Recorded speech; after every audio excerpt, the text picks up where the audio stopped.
Hello, everybody. Welcome to a new episode of Legends of LOR. I am joined by a new guest this week, Vengevine.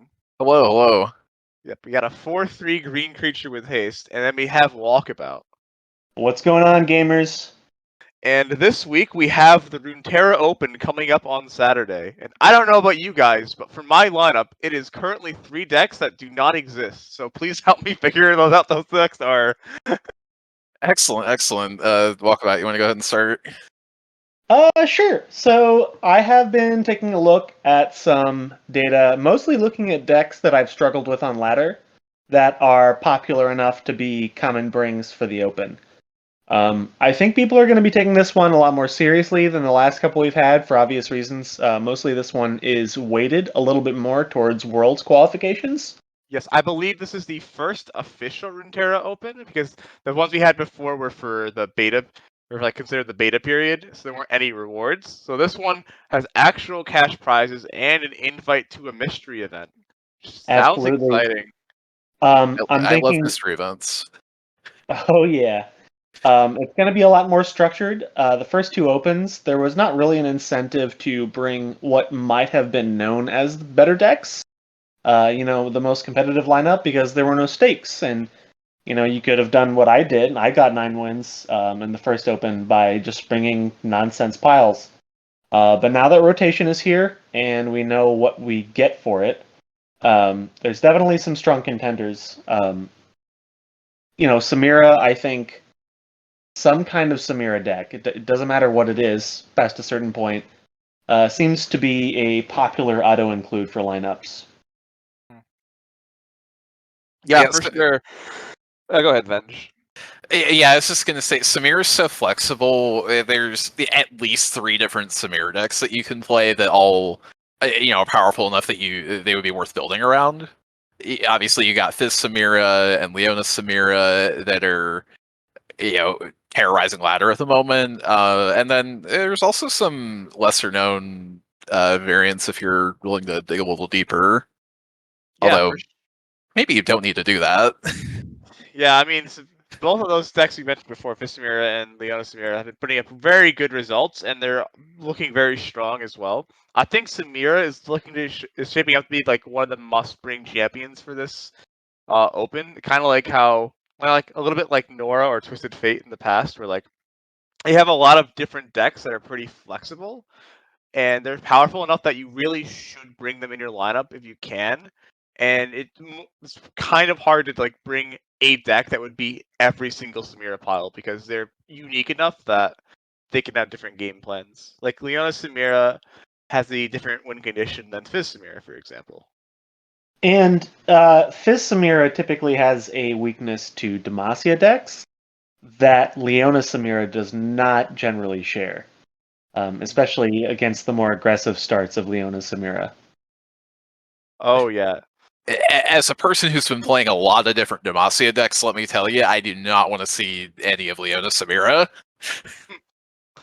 Yeah, they have heftier units. If you play into Fizz Samira, you drop a challenger, identify whatever key threat that their hand was likely kept around, and then a lot of the times that tempo swing right there can decide the game, even if they dig for some sort of alternative game plan. Whereas with Leona Samira, like you play Flea Feather Tracker, and then they play a turn 1 3/3, and you pass and take 3, and then eventually they play their champion on turn 3, Sun Guardian. Yeah, or the other one that's fun is when they're attacking on turn 2, and then they go Crimson Pigeon, and then Shield Bearer, and then they attack you with a 3/3 and a 3/5, and you kind of look in here and you're like, all right, well, guess I'm taking 6. Or the fun one where they play Samira on 2, and then you can't play a unit because they can give a challenger. That is true. Yeah, that's a good one too. Interestingly, so when these two decks fight each other, I have found that Leona Samira is fairly significantly favored. I don't know if that's been your guys' experience. I think the observable. You've been beating it? No. Yeah, go ahead, Walk. So the observable trend for Fizz Samira is it doesn't handle challenger units very well. It runs a lot of X1s and X2s, and the deck doesn't really have a way to reliably mitigate losing to Fleet Feather Tracker, Broadwing, other Samiras, and that is something that Leona Samira does pretty well. A lot of people have been joking about how it's secretly a Demacia deck, and in the sense that it has a pretty decent array of beefy mid-game units that can engage in a little bit of board policing, it's really not far off the mark. It just happens to run like a little bit of a small, low opportunity cost burn in the deck. But it does have that overlap with other decks that are favored into Fizz Samira, which is being able to bully their cheap units. So Fizz Samira is forced to, at the same time, play early game units so that it can block and not die, but also conserve some so that they can somehow go off underneath the challenger units at some point around turn 5 or 6. And that's a big part of the reason that a lot of the decks have started running Powder Pandemonium, so that they have a way to develop a wide board and push damage while not getting completely hosed by something like Leona. Well, and the other thing with Fizz Samira is if you look at the list of units that they actually run, they don't want to block with any of them except for coral creatures, really, if they can help it. Yeah, exactly. But that's kind of the thing, is if they can help it. And that is something that Leona Samira does very well, making it so that you can't help it. When they've got their 3/4 turning into a 4/5, turning into a 5/6 Daybreak guy, you suddenly feel a very strong urge to block. Yeah, especially when the only removal that they usually run is heavy metal. Some lists are on like a few pirouettes as well, and pirouette can stall for a turn, but that 3/4 is not going away. It's coming back, and it's gonna hit you for a lot. The And other importantly, just throwing a 1/1 in front of it doesn't mean you're going to be safe, because Leona Samira runs the card Might, which can just completely bulldoze over your units. That's very true. I think Pirouette's main use at the moment is honestly just the mirror. Because one of the most effective ways to play it is to deal with other elusive blockers. And because the deck is so full of X1s, you're basically always clearing 2 blockers with it. So you hit their Burblefish, and then maybe they've got a level Fizz. Well, you would never target that, but something with 2 HP that can block elusives. Maybe they've got a Badger Bear. Sometimes that matters, but most of the time, you're going to use it on other elusive decks. Well, speaking of Badger Bear people, a lot of these Demacia decks, they like to summon the Valor unit, and that has 1 health. So you can kill that, and then you can stun another guy, and that makes your Demacia matchups a little playable, but you probably still don't really want to see those when you're playing Fizz. I mean, the Badger Bear card is pretty messed up in what it can do to people.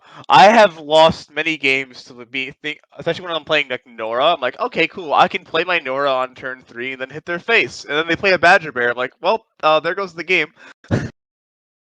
Yeah, Badger Bear is in a kind of awkward position right now, balance-wise, where it simultaneously might need a very small nerf, and at the same time, you can't nerf it, because it's keeping in check a lot of very, very powerful decks.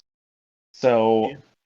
I think when we do get a balance patch, we're going to see a lot of small adjustments. One of them will probably be Badger Bear, and also a lot of the decks that it's keeping in check. Yes, I am interested to see what will be getting the nerfs for this patch. I'm also honestly more interested in seeing what they're going to end up buffing up in the coming patch as well. Because I think there's plenty of cards that could start getting the spotlight with just a little bit of help. Yeah. Speaking of other decks in the spotlight right now, so we talked about the Samira deck, 2 of the biggest Samira decks. There's also a few other decks that people are going to want to bring, and one of the main ones I think is going to be Karma Set. And I think that one's been shaping up to be pretty good in the tournament meta, even if it hasn't really been putting the results on ladder. What are your guys' thoughts on that deck?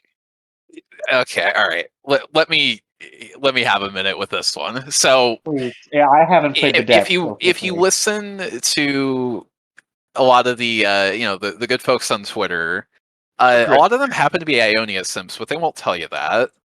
And they will have you believe that you just got to be banning this deck, and that nothing actually counters it, and all this other nonsense. I have not found that to be true in the slightest. It will absolutely destroy other piles of removal decks. Like your Darknesses, like if you want to try to play like Heimer Jace or something like that. These decks don't really exist because of Karma Set. This much is true. However, if you just try to kill them, it's not that hard to do that. Leona Samir is really good at doing that. Pretty much any Demacia deck that you can think of is going to get the job done against them. Yeah, I agree. and one thing I want to say quick though is like something that's not really talked about too much for these new age Karma decks is they actually don't have that much healing. Because I would think in the past, like Karma, like if you level Karma, you just like play a heal spell and just like heal for your entire health bar. But a lot of the cheap healing options in spell form are just not existing in Ionia right now. Like Telstones doesn't give health pot anymore. That's the fact I don't even know if health pot got rotated or not. And even if it didn't, it's not being played in those decks. And I don't think you would main deck Health Pot for that. I no, can't I imagine you would. No, but for some reason they gave Ionia a kindly tavern keeper, so they're playing that instead. yeah they have Yeah, that. But well, that at is least it's 4 mana, which is not as bad. But giving a coin for the late game turn where they go off and then literally refill their entire mana gems is pretty strong. I agree we with always what kill them Vengevine before said. that. Sorry. We always kill them before they get to that point. Trust. If I could kill them on turn 0 by making them top right, that would be ideal. But that doesn't always happen.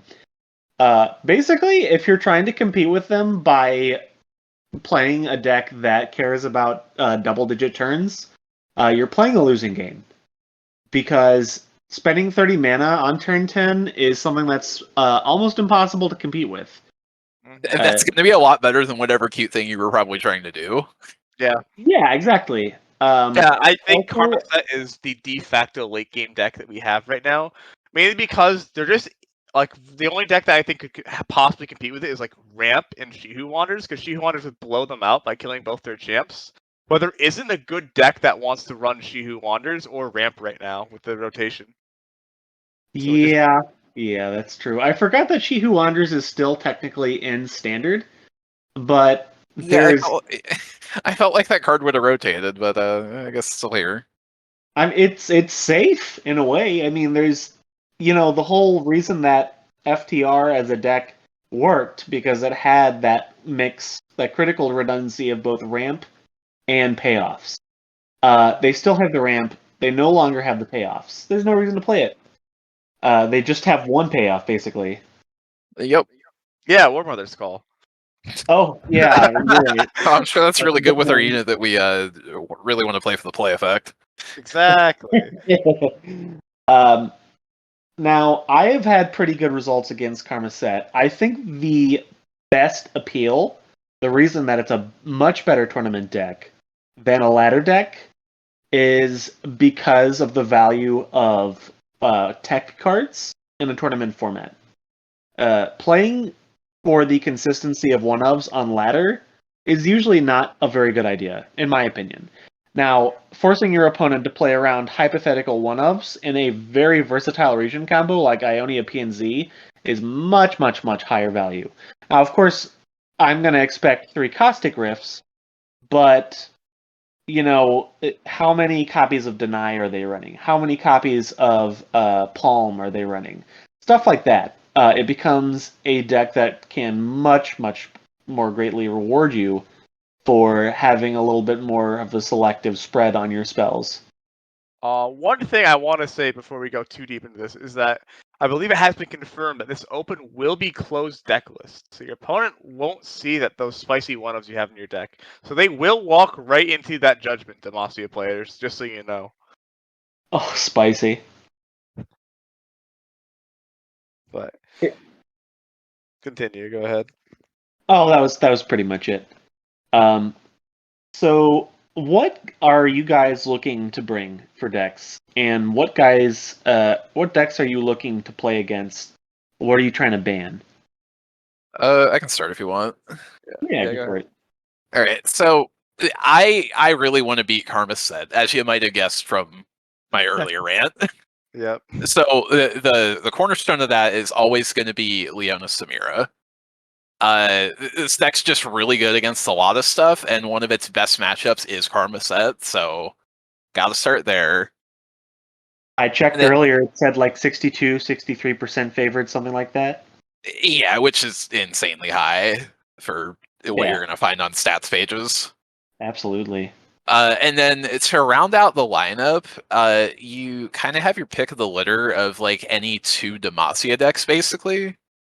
So you have Gwen Quinn, where you actually need to find your champion Opulent Foyer every game.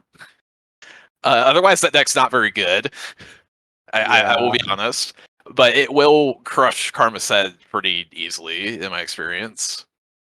And then you also have Vane Aatrox. That's an old classic. They don't really handle you tumbling a scout unit on like turn 5 very well. Yeah, And go and ahead. then the other one that you can look at is also Alawi Jarvan, where again you're basically all these decks have used Cataclysm or some kind of free attack, where their palms don't really stop that too well. I kind of like going for a beefier Demacia deck against them, playing for, individual unit value to a certain extent. I think that their decks can handle smaller units pretty comfortably, if only because of Caustic Rift. Now, Vayne Aatrox, that's a deck that can play some hefty units. You've got your Ranger Knight Defector. I think it usually runs Badger Bear. Decks that are running like Boisterous Host, the 3/1 Fearsome, Valor, things that are all in on X1s. I think that's a slightly more risky way to go against Karma Set. Yeah, I will say I've been having more success against Karma's set with the Vayne Trucks build than the Gwen Quinn build. So I think I think I'm kind of moving away from Gwen Quinn and moving closer to Vayne Trucks. Vayne Trucks has felt very good in the games I played for it. And when you don't find your champion Opulent Foyer in the Gwen Quinn deck, it can feel pretty miserable. You can It's you have some so. hands that's like don't Oh, do go ahead and anything. finish. Yeah, to say like yeah, you can get some hand states where you have like double rally and no units in play because they all died. Yeah, that can happen. So ultimately, I'm with you in the of those three Demacia decks. Gwen Quinn's the one that's probably not going to make the cut, but that's for a slightly different reason. I feel like in the Karma set matchup, you don't mind the fact that you lose a lot of stuff to Rift because like as long as you have the foyer, you kind of force them to have Rift at like at least 2 or 3 different spots over the course of the first like 8 or 9 turns, and they're not going to have all their caustic Rifts every game. So eventually something's going to give, and you'll find an opening to get in. The real problem with Gwen Quinn is that your Leona Samir matchup is borderline unplayable because you have a lot of 1 health units, and then they have the Might card. So you'll end up in a spot basically every single game where you're blocking, and then you just look at the attacks, and you're like, well, if they have Might, I just die, and there's nothing in my whole deck that can ever stop this. Yeah. Being stunned out of the game is really bad in that matchup as well. So if they have any situation where they can set up something like Sunhawk with Leona in play, uh, there's not really a way that you can comfortably do anything about that. And you often put yourself in a position where you have to erase your own units to develop blockers due to how Foyer fills up your board. Well, Foyer doesn't fill up your board when you're blocking. What actually happens is you attack them, and it's not quite lethal, and then you don't really have units left when they come in for the crackback. Yeah, you don't have that many units that stick around after they go into the face. All And right. I think that having a playable Leona Samira matchup is going to be important. Yeah. Yeah, I've been looking a lot at what beats that deck because that's what I've been seeing the most on ladder personally. Something I was looking at on stats that I've played a little bit of, and is not normally in my wheelhouse in terms of what I like to play, but I play well enough. Um, Jace Caitlyn, so Sentinels 2.0, has an Ah, interesting matchup spread. And it's very good into Leona Samira from what I've seen. Okay, now I have another question. What else does this deck beat? So, much to my surprise, it has a decent matchup into Karma Set, which was not something I was expecting. Okay, Um, alright, that's interesting. yeah, I was expecting like 50-50 at best, which I would still have taken, to be honest with you. And that's about what it's at. And I think it was 50, maybe 51. It's not a like crazy matchup for either side or anything like that, but I can kind of see why. Um, you don't offer them a lot of easily removable threats. If they play any units and allow you to buff up your sentinels, those suddenly become things that are both difficult for them to block and difficult for them to remove. Okay, yeah, I can kind of see that. They're pretty poor at blocking Pearsons for the most yeah, part. yeah. Yeah, Also I can see things like you run a lot of like mystic shots, like high notes, caustic rifts. You're not really playing any units that are in range for those. exactly. Both of your champions survive. Deny is much lower value if you can flip Jace, which is not hard to do now, especially with Formula allowing you to do things at burst speed. So you can actually get a vengeance through on-leveled karma in a lot of situations. Which now, obviously, I don't want to plan for the situation of looking at leveled karma. That's not exactly an ideal place to be, regardless. Um, Yeah, because I mean, but if they just play a place your bets in response, you still lose. yeah, Or exactly. or But they being just able to yeah. Go ahead. push through deny is very, very strong. And then Caitlyn sometimes just as a backup way to police the board and randomly, get a couple extra hits in is very, very strong. They don't run a lot of things in their early game that can actually survive it. So most of them, I think, are running what, like Acorn? Acorn dies automatically to Caitlyn, basically. Um, and then they don't have any real units before turn 4 after Acorn. They So they you have have a some lot of. pit professionals. They have who? Pit professional, the 3/3 that gives them the coin. I think they run at least one or two of those usually. Oh, Yeah, but that's not going to block Caitlyn though. That's true. yeah, yeah. They don't have anything on curve that can block Caitlyn. And they need to play a card to answer Caitlyn because usually their only real answer to it is Sump Fumes if they're running it. Or aftershock. Yeah, they're usually on aftershock. That's fair. That's fair. But But but there's not Jace that many though, ways. yeah, Jace though is James like being able to challenge or just push is really solid. And in the rare occasion where you're actually able to maintain a board, his spell is a pretty easy win condition. mhm. Yeah, I can see it. You probably have about like a 3-turn window from turn 7 to 9 where like you have your Jace flipped and you can start doing some pretty powerful stuff while they aren't really fully online yet. So you do have this small window where you can push the advantage. Absolutely.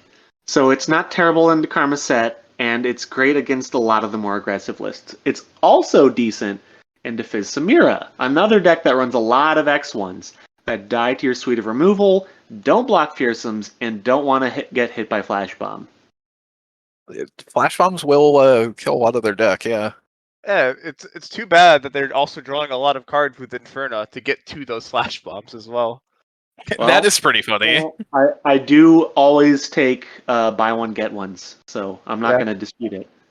Yeah, I have played some traps this season, and it's really funny when your opponent plays an Inferna and you have like 30 puff caps in the deck. Like, all right, dude, go ahead and draw cards all you want.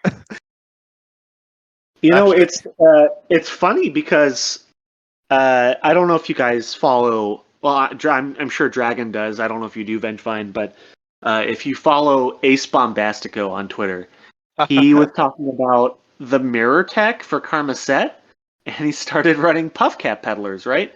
Because you're casting and copying a ton of spells, especially coins, Mhm. and because they're also drawing a lot of cards, they're thinning their deck. And so he posted a screenshot of his opponent at like 120 puff caps with 20 cards left in their deck surrendering because they can't not draw cards. The deck needs to draw cards to win because their ratio of actual game-ending threats to things that aren't that is pretty low. The reason that they're able to end the game is because of how much card draw they won. Yeah, The only way they actually end games really is just set or randomly generated stuff off karma. That's true. That's true. but yeah, no, Puffcat Peddler seems like a really funny tech card.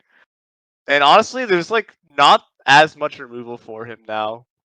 It's like Huh? Very much. because there's been It's, quite a few things rotated out, and like if he just sticks around, he just generates so much value. People have forgotten about it. Yeah, absolutely. I think Traps is very, very weirdly not a terrible deck against some of the options right now. But definitely not my first choice to bring. I As someone think- who has played traps this season, don't bring it. I was about to say, as funny as all that sounds, I could not in good faith recommend any of the listeners who hear this on like Friday that they go pick up traps and bring it in the open in one day. Not that No, that's a hard deck to play, you just probably shouldn't do it. yeah, that's kind of the issue. Being singularly good in certain situations against Karma's set doesn't mitigate the myriad of other situations where the deck does absolutely nothing whatsoever against a huge majority of the field. For example, if you got to play against Leona Samira and some Demacia decks, like I'm thinking about doing, exactly. don't really want to be playing traps. You know what? Yeah. That's a solid top right angle if you ask me. Yeah, I don't know if you guys have noticed, but Demacia doesn't exactly draw cards. So, give me 1,000 puff caps. I'm good. They also play tough units, which are really good against flash bombs. Yeah. Incidentally. I've also been playing a lot of Riven Varus Samira, soon to be just Varus Samira, which has been working out really well for me. Okay, Now, so talk to me about this deck because I've been thinking about potentially incorporating this into my lineup. the deck is very versatile. In general, I think the cultist region is very flexible, and there's a lot of ways that you can change things up a little bit. There are some cards that people are not running that I think could be ran depending on what you're seeing and what you want to counter. The main matchups that are apparently favored that I struggle with is Leona Samira. But I think you could definitely tech the deck to be better against it. First and foremost, cutting the Riven that I've been running for another Samira so that I have an earlier blocker that can also peel cheap units with Challenger could improve the deck a lot. It's also apparently unfavored against Ash LeBlanc, which has not been a problem for me. I have been running 3 copies of Expanse's protection because there are so many decks that have incidental disruption for Varus. And that has allowed me to run away with a lot of games that should not be in my favor. So I guess it depends on what you see. So how are we winning that one? Because I feel like a lot of the time you're probably ending the game with a really big Varus, and it feels to me like a free should just get that done.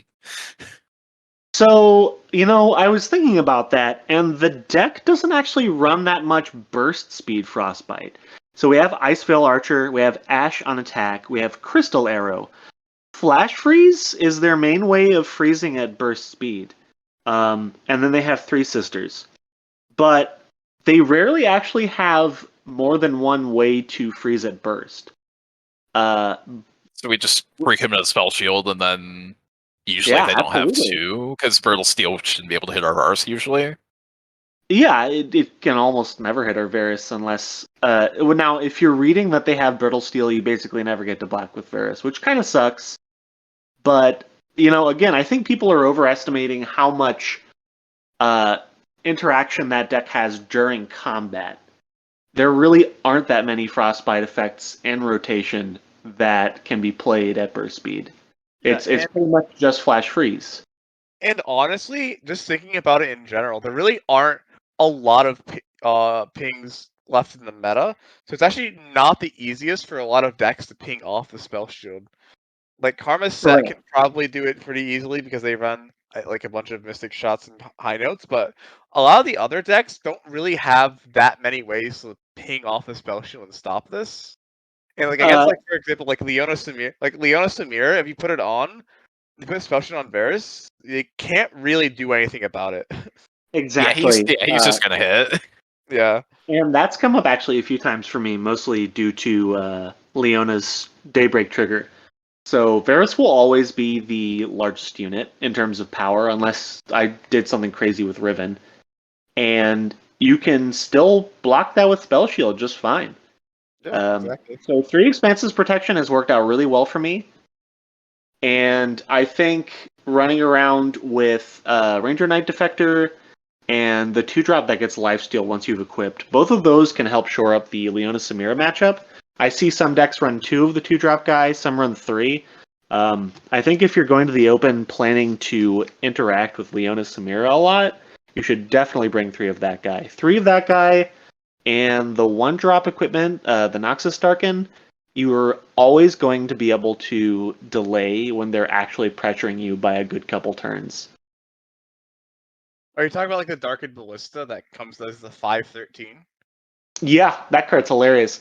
By the way, in this environment, he's not that bad. He was terrible in Eternal, don't get me wrong, but huge toughness and striking something every turn is actually good against a astounding amount of the field right now. People are not really playing. I mean, there's not any like SI decks playing Vengeance running rampant. Exactly. There's almost no hard removal.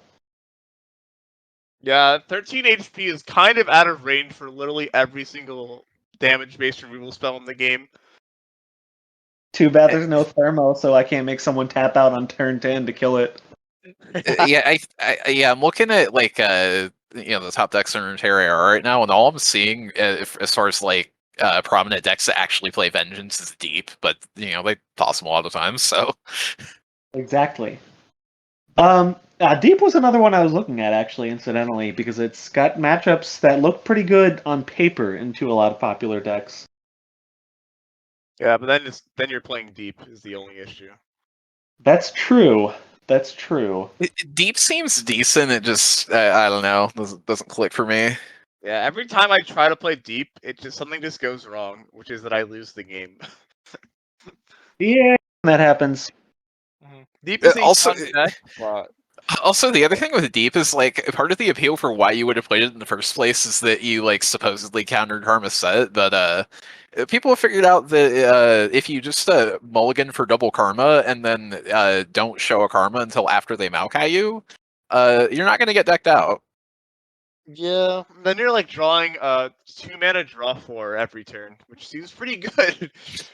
I feel like when you generate 4 random spells a turn, you can eventually cobble enough of a ham sandwich together to win the game.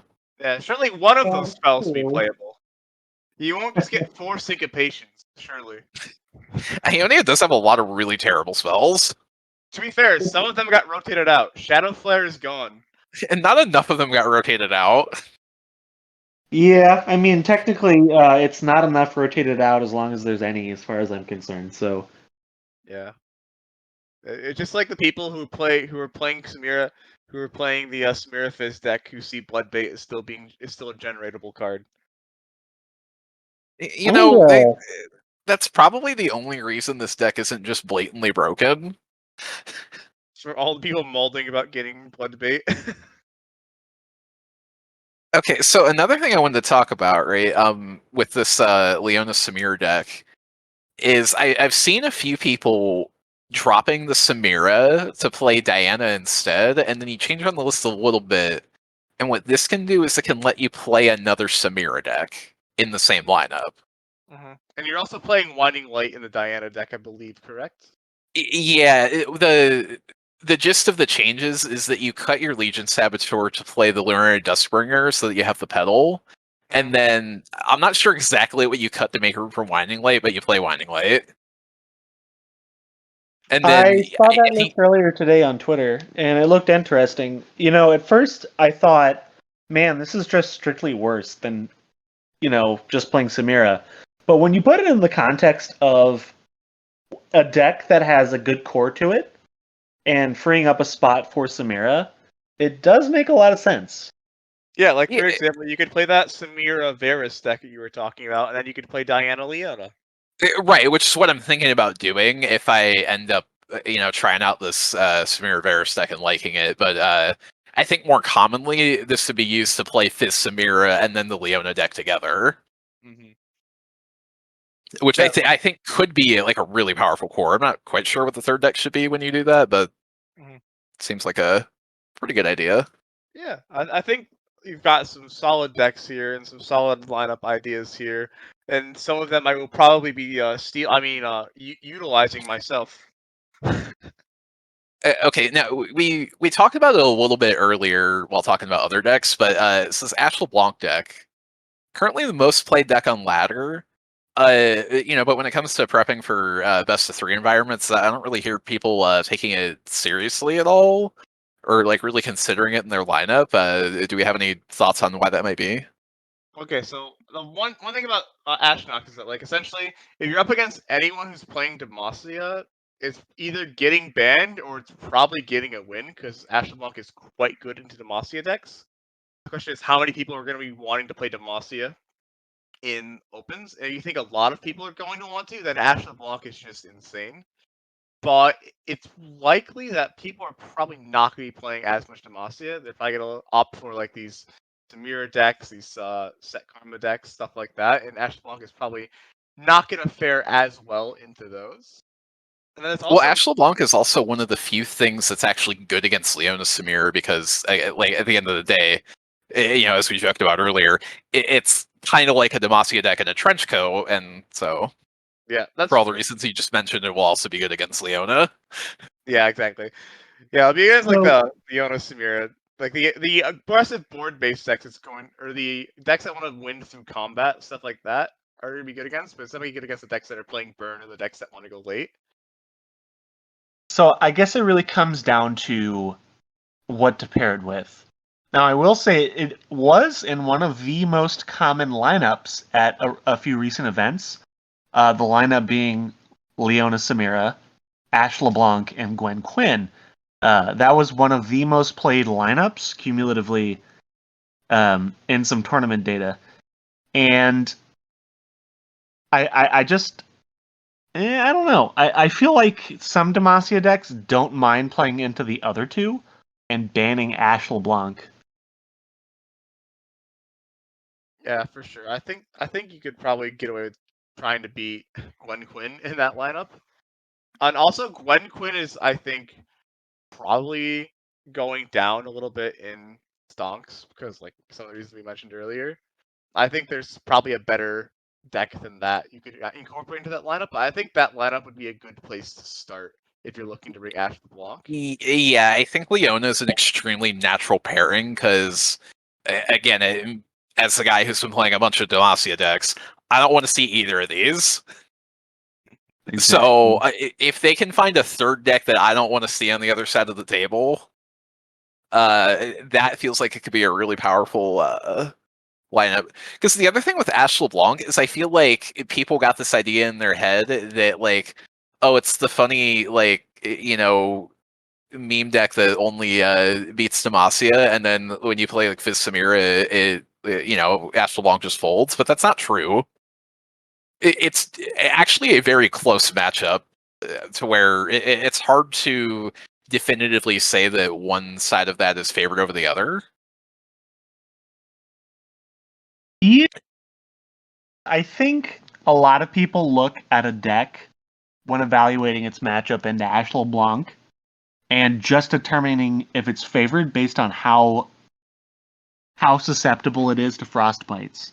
So obviously we're good into Demacia, right? Because frostbites are very effective there.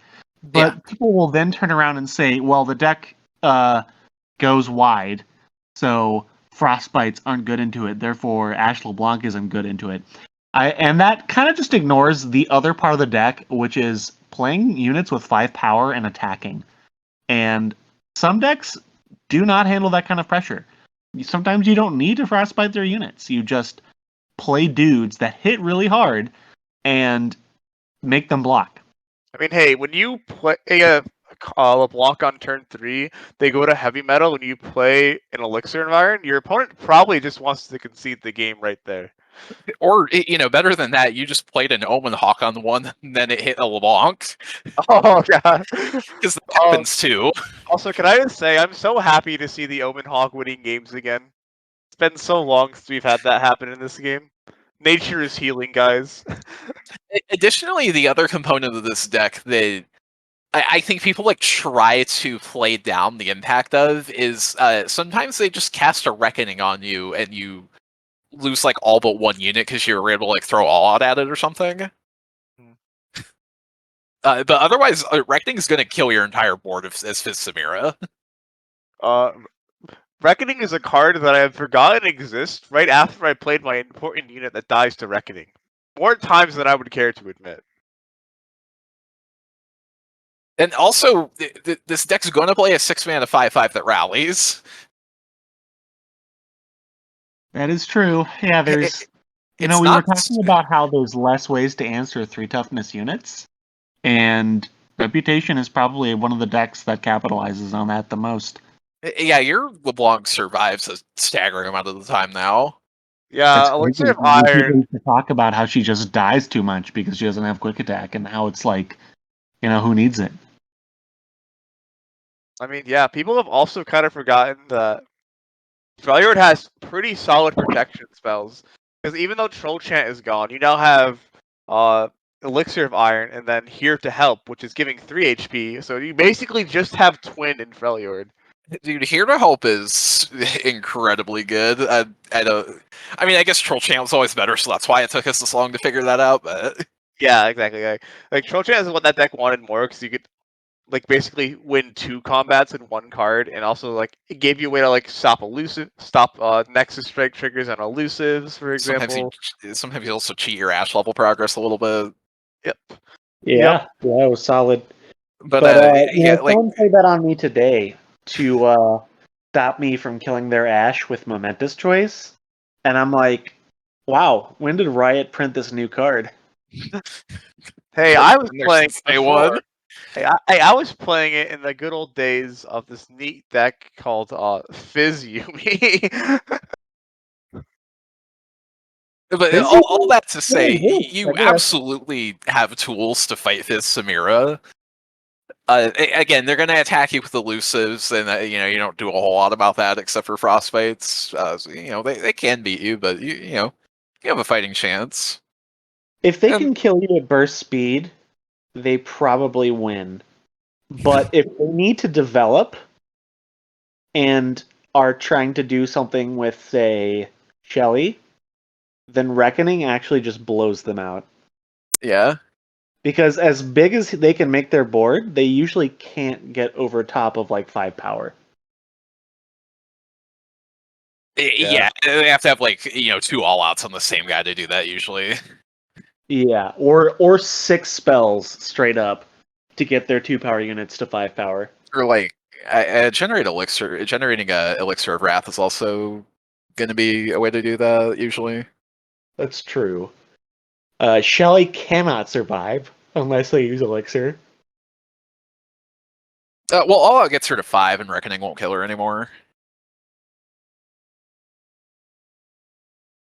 Fair enough. I have not played that matchup.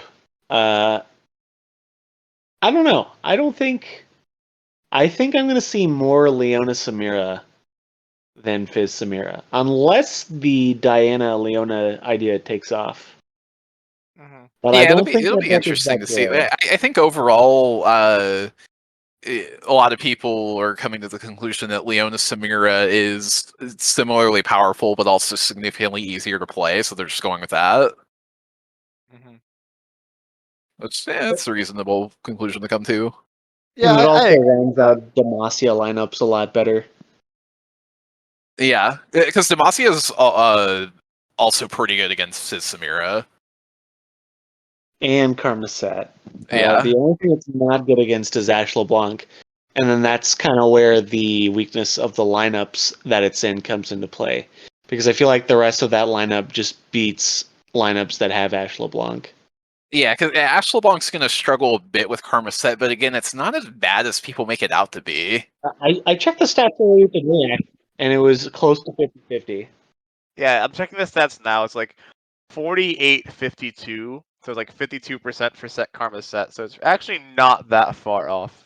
Yeah, and that's not must-ban territory by any means. Because Yeah. what Ash LeBlanc has started doing is they've been playing Reckless Trifarian instead of the Trapper as their 3-drop. I And like you know, that. they can kill a 3/3, but they do not kill a 5/4 very Yeah, easily. also, you don't brick one of your top 3 draws with a 1-mana 5/5. Sure, a 1-mana 5/5 is good in some situations, but other times, like if you top deck a Trapper late game, you feel so bad. Yeah, especially when it's in top deck mode, you almost feel like you can't play it because Yeah, and you're desperate to get to your like assessor or something like that, so that Yeah. you can push through and find some gas. yeah, Uh, Trifarian Assessor can do some messed up things in that deck, by the way. Like, it can draw you yeah. like more than like 3 cards. Actually feels unwinnable for your opponent.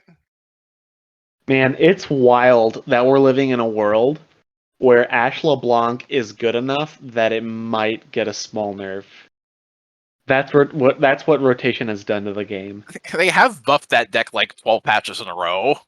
Yeah, You but will. even with the 12 patches in a row, if it weren't for rotation, it still would not have been anywhere near a contender for a nerf.